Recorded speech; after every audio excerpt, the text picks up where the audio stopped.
Cafe Gallery right here, Gallery Cabaret. Hi!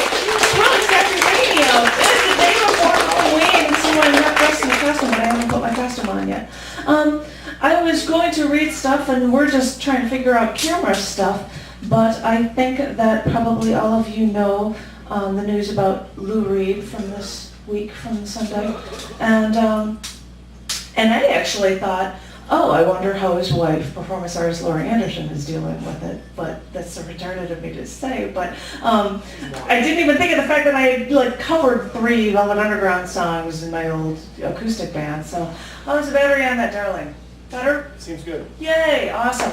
So I thought I would pull up my ultra-talented, lovely, darling John over here to actually cover a couple Velvet Underground songs. And I hope, I don't know if this is just something to celebrate or something, because he was awesome. We hope we don't suck. Yeah, see how badly we suck. Or sing along if you know the songs.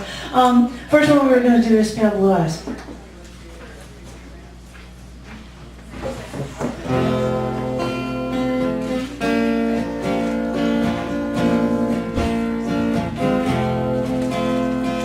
Sometimes I feel so happy, sometimes I feel so sad, sometimes I feel so happy, but mostly it just made me mad.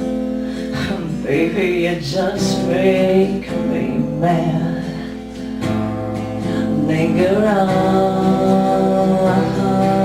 your pale blue eyes, linger on your pale blue eyes.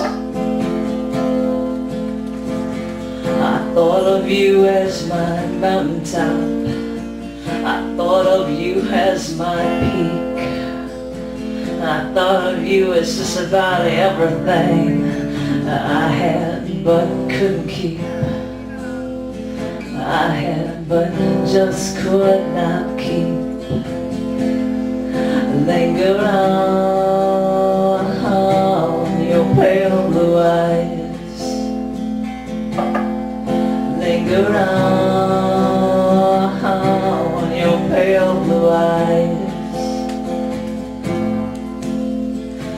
If I could make the world as pure, as straight as what I see, I'd put you in the mirror I put in front of me, I put in front of me. Linger on with your pale blue eyes.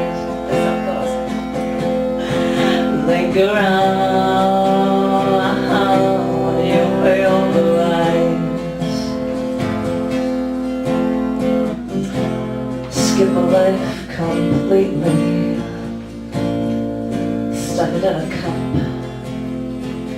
She said, money is like us in time. It lies but can't stand up. Down for years up. Linger on your pale blue eyes,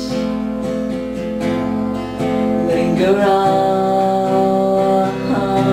your pale blue eyes.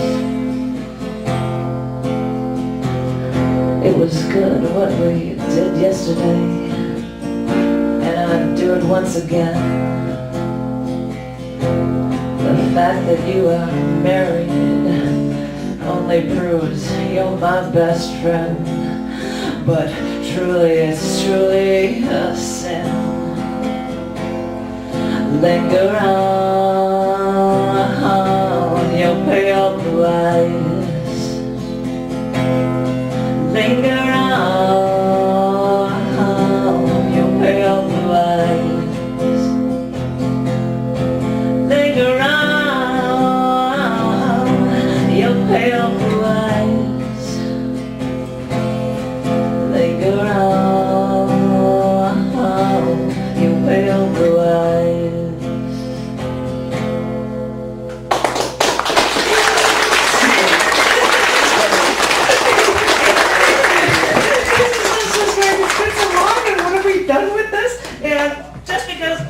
I think my voice sucks.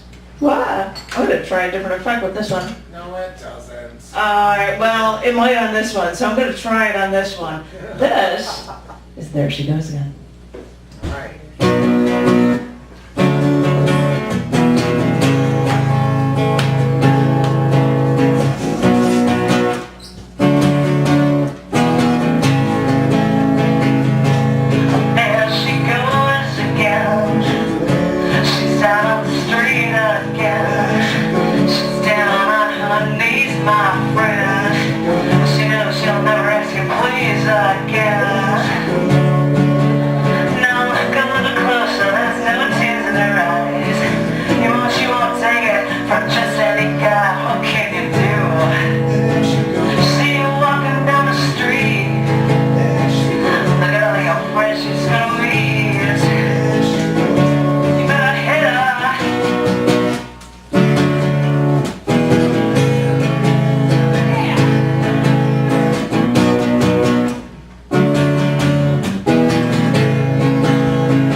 I just thought, I don't know if my voice will be right for it, but I'm going to do that one for one of them at least or something. And,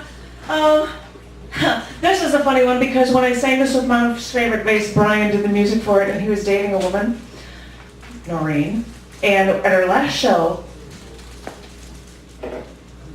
he came up to me, or she came up to me, Brian came up to me and said, Noreen really likes this song.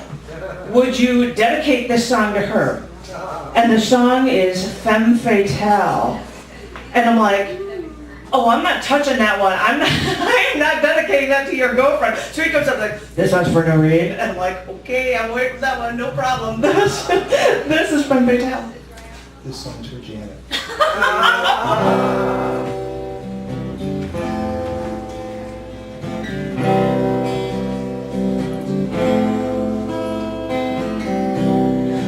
Here she comes, you better watch your step.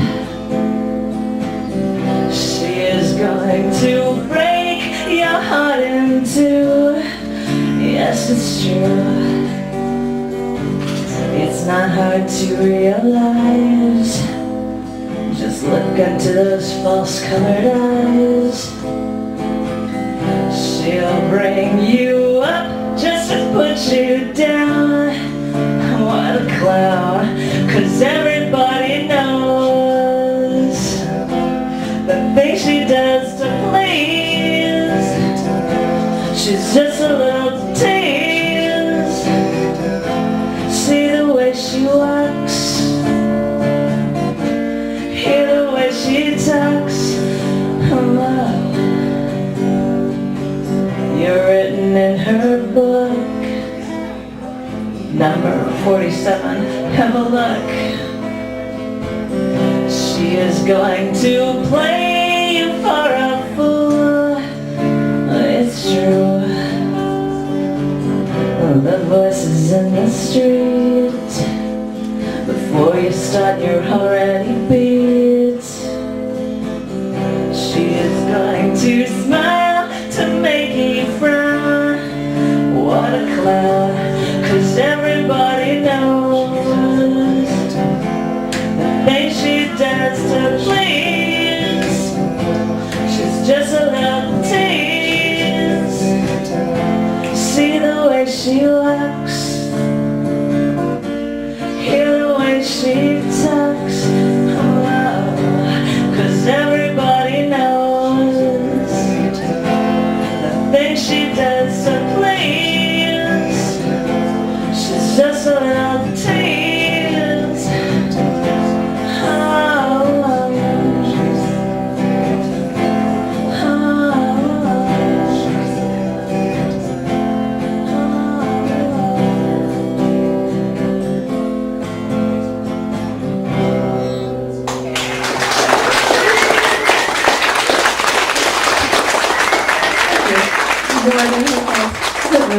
What? I never did this song before, and even though it was from Lou Reed, I really liked it in Train Spotting. It was the most perfect thing to have this song playing while Ian McGregor was having a heroin overdose and being taken in a rainy day to a hospital. It was the best thing, and now they've got it on a PS4 ad, which is really kind of funny, hearing these men crash into each other and sing these lines. You can find it obnoxious if you want, but I thought it was kind of perfect for it. So this is Perfect Day.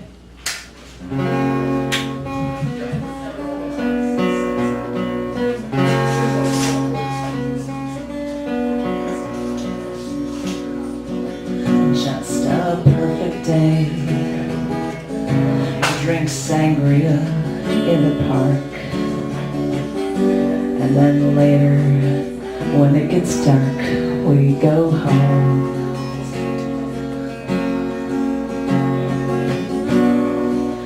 Just a perfect day.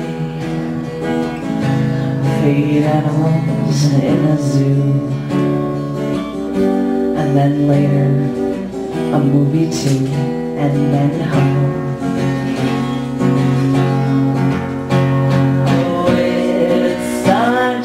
Perfect day.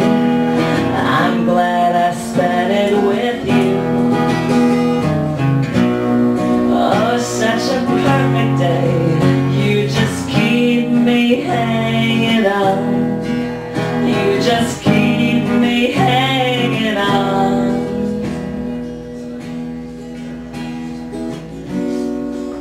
Just a perfect day. Problems all left alone. Weekenders on our own. It's such fun.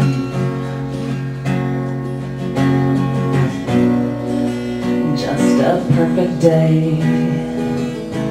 You make me forget myself. I thought I was someone else, someone good.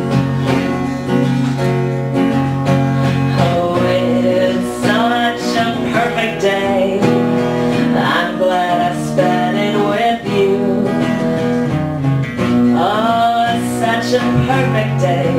You just keep me hanging on. You just keep me hanging on.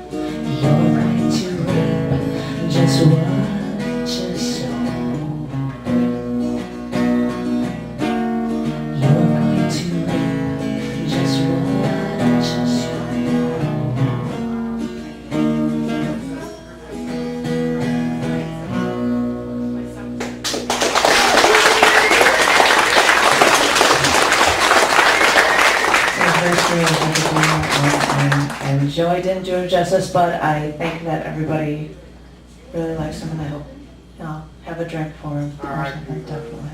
Yay, give it up for Wilgus.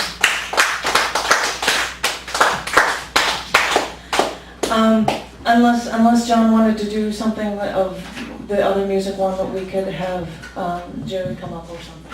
All right. Would you? He's like, wait. Wait.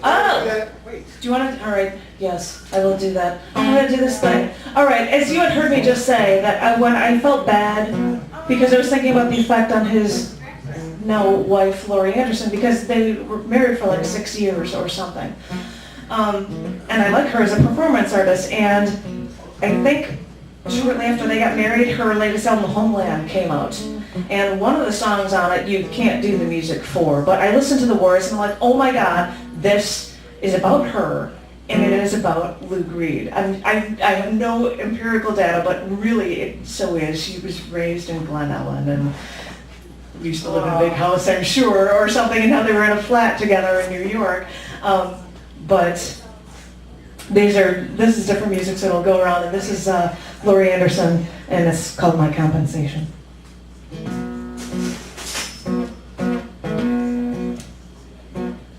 That's so good. Oh, I'm supposed to sing it? He wants me to sing, and then he's just going to play along. Got it. All right. I didn't know that. Gee, we haven't done this before. This is My Compensation. My eyes snap open and I get up, I say, this must be my lucky day.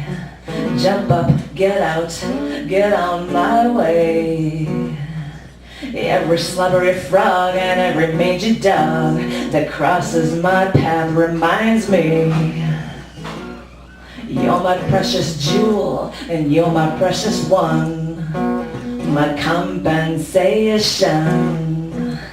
I used to live in a big house. All I ever thought about was getting out. When I met you, there was something about you. Every slobbery frog and every mangy dog that crosses my path conspires to remind me, I love your brain. I love your brain. I love your brain.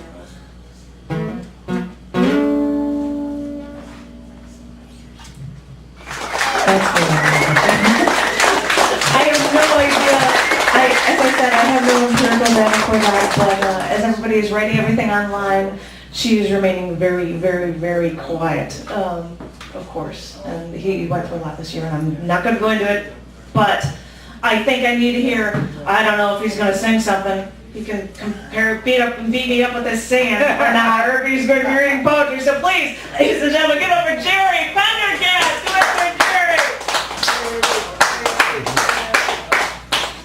I probably should also say that this is the beginning of my costume, and I'm going to do this before you get up. Yeah, you can have your mic. But I actually have a costume to be, when I'll have my wedding veil, to be Marie Curie on her wedding day. Because she wore a black dress, and I figured I better put on a veil so you have a clue it's a wedding dress.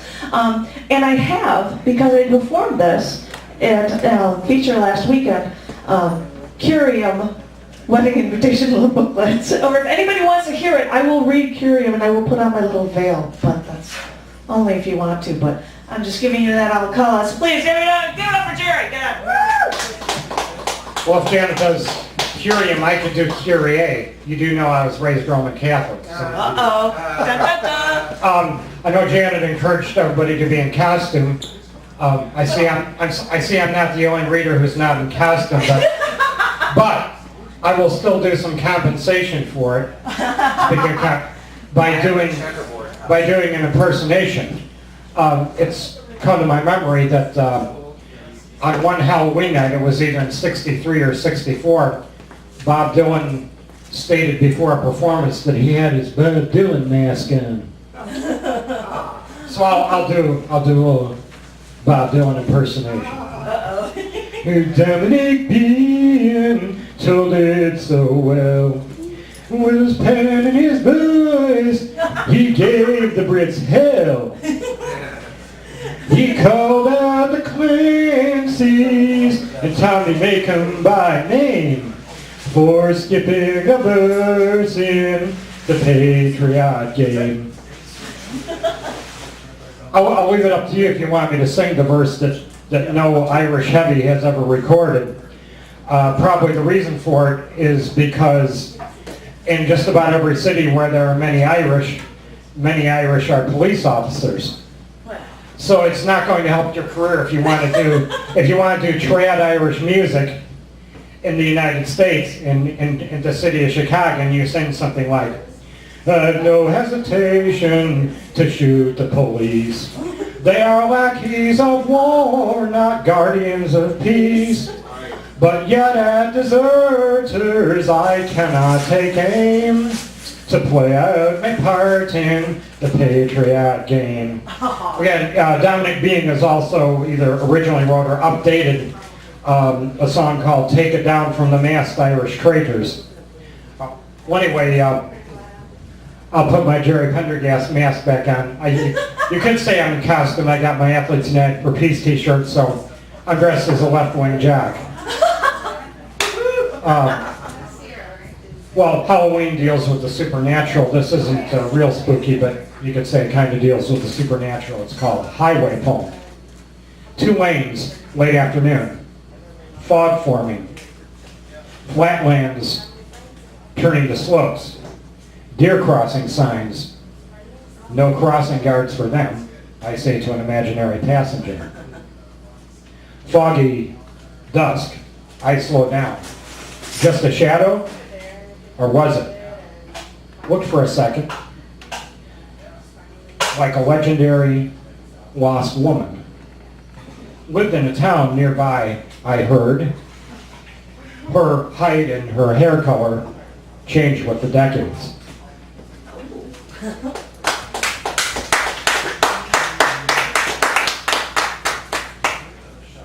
It's called Presence.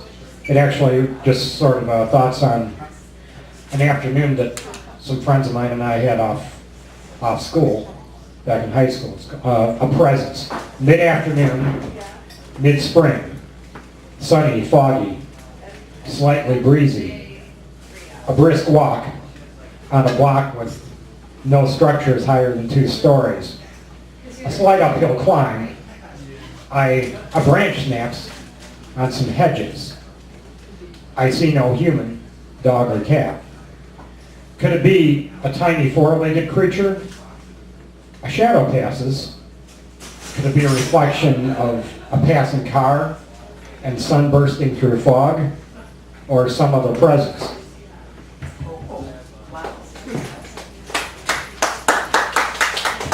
I did some things in reference to October being the month where a lot of school kids still get off Butcher of Genoa Day.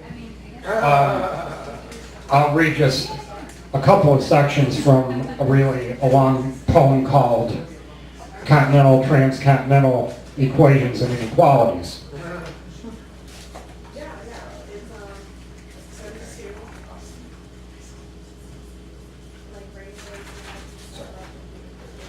Okay, this is part 4. Let NE equal North Equatorial. Ocean River Continent Reconnector, ancient and current. Let G equal Gossypian, otherwise known as cotton. The groom, the bride seeds on African ships and in the Mesoamerican ground. Let G equal gold, sculpted into human jaguar, etched with history, myths, legends, taken to Iberia, melted down in kavars to increase value. This is part 5. Let J equal jaguar. Likeness sculpted in metal, in stone. Did the jaguar seem like a small lion to the sculpture? The jaguar runs in a forest, in an open field. The jaguar rolls on a highway, newly carved, newly paved. Driver accelerates, wheels spin. The jaguar remembers the terrain is high grass. It's now cut short pauses, accelerates. The four wheels in the metal passes by. The Jaguar's eyes pick up the letters XKE on the side of the car that turns with a wind in the highway. I'm sorry, that turns with a wind in the highway. Headed north? Thank you.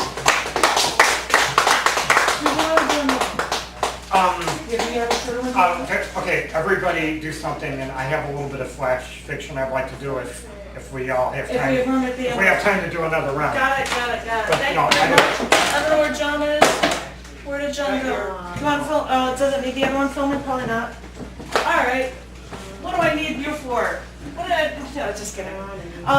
Thank you very much, ladies and gentlemen, boys and girls. Now, I know this is a crazy rainy day, and in fact, I would have been throwing this at John because I would be putting my life savings in it, but it would also be John's life savings for a phenomenal feature this evening with Cousin Bones. What's happening in the front?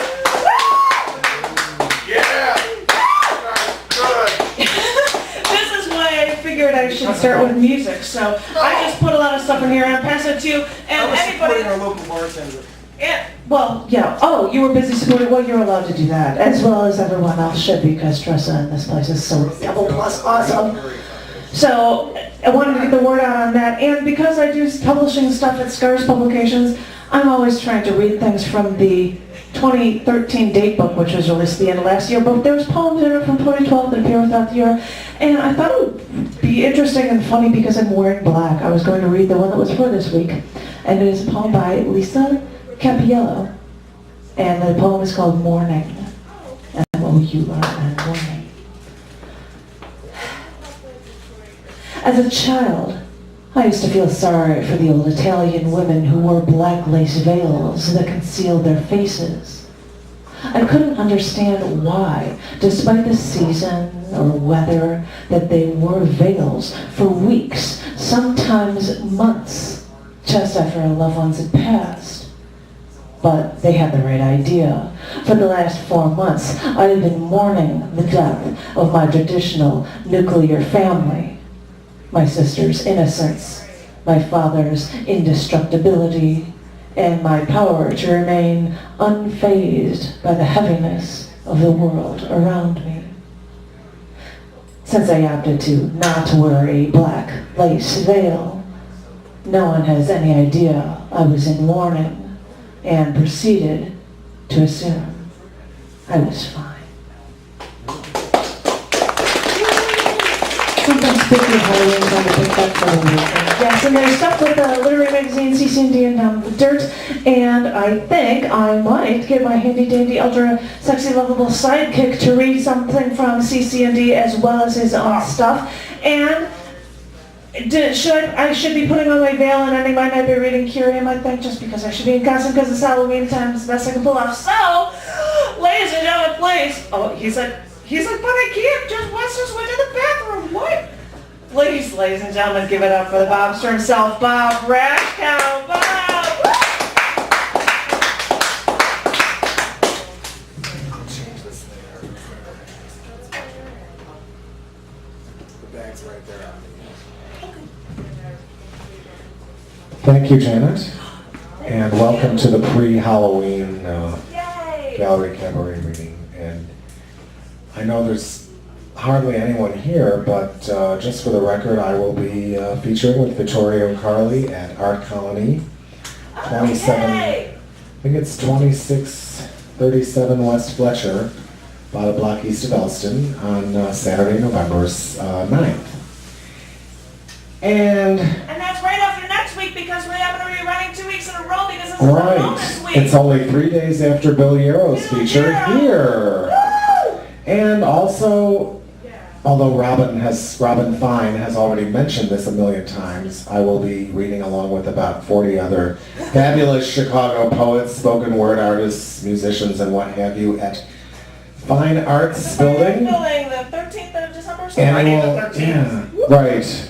It is a Friday the 13th, alas. Oh, wow. On the 10th floor this time in the ballroom. And it starts at 5 p.m. and it'll go all the way until, I believe, 10 9 or 10, and it's going to be really a poetry, spoken word, and music palooza. Now, without further ado, let's go to cc&d, volume 245. What month is it, Jen? It's the September, October. September, October. September, Got October. a few quickies from that one. Yay. These two are by, or no, this one is by R.N. Tabor. It's called Overkill. Gone the meadow where once we trod daisies underfoot. Shades of gray looking up, no sign of redbreast. A blur, the highway's progress, shortcut to madness. Grim, the daily funeral processions for Cock Robin. This, thank you. Give us back to the ladies. And let's see what we got here. A bunch of short ones. Read a bunch. This is Night Miss by Dan Fitzgerald. I was saving one of them for last. Oh, okay. She calls the night her friend as she whispers in the dark, catching the ear of moon and star who glow brightly and listening. Oh, there's the veil. The veil. I'll reach your reach. All right. And this is called Monster. It's by Jeff Stinson. This is really short. When I was young, I was taught that monsters do not exist. I see the way you look at me now and know that they were wrong.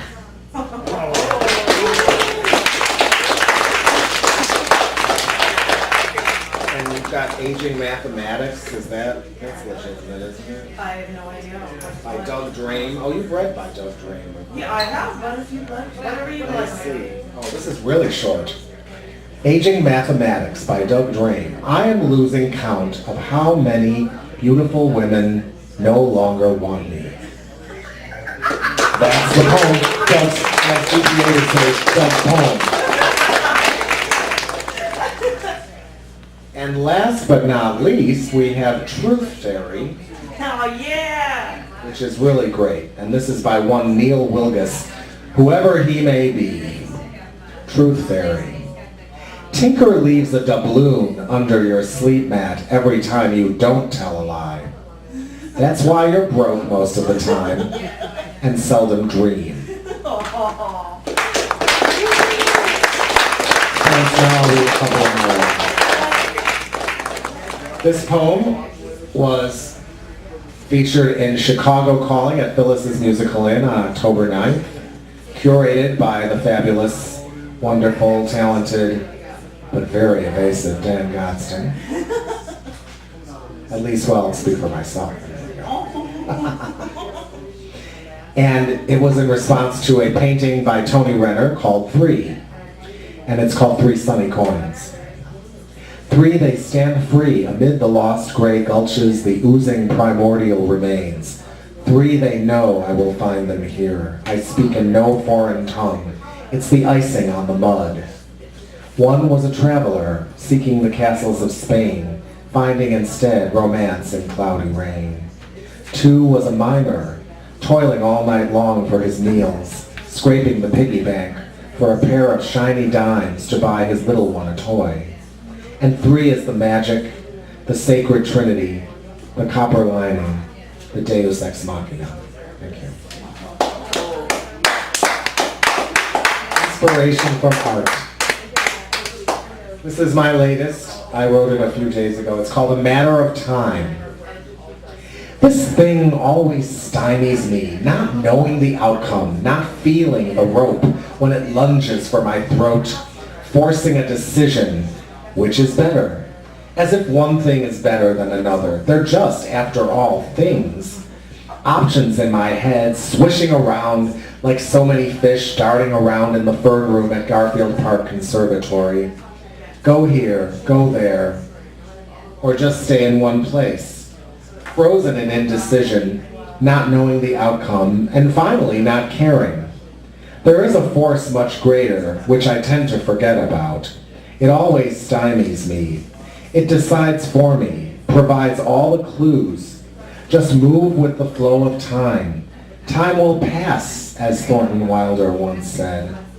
Time allows you to decry all decisions. All bets are off with time. Thank you.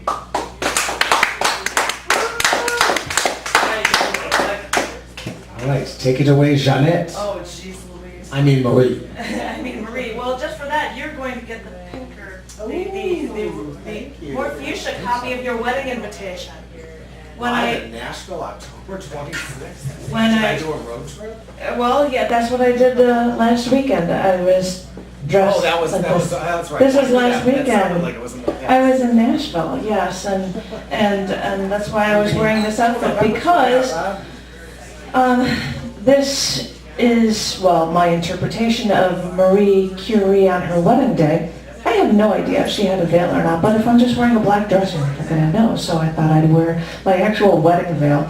And at the thing in Nashville, I had little wedding invitations that have a copy of Curium, so I can give you guys extra copies because I have them from that day. But I thought I would, is there anybody that would like to come up for an open mic? I should be able to do that before I give a little break before our phenomenal feature. Anybody?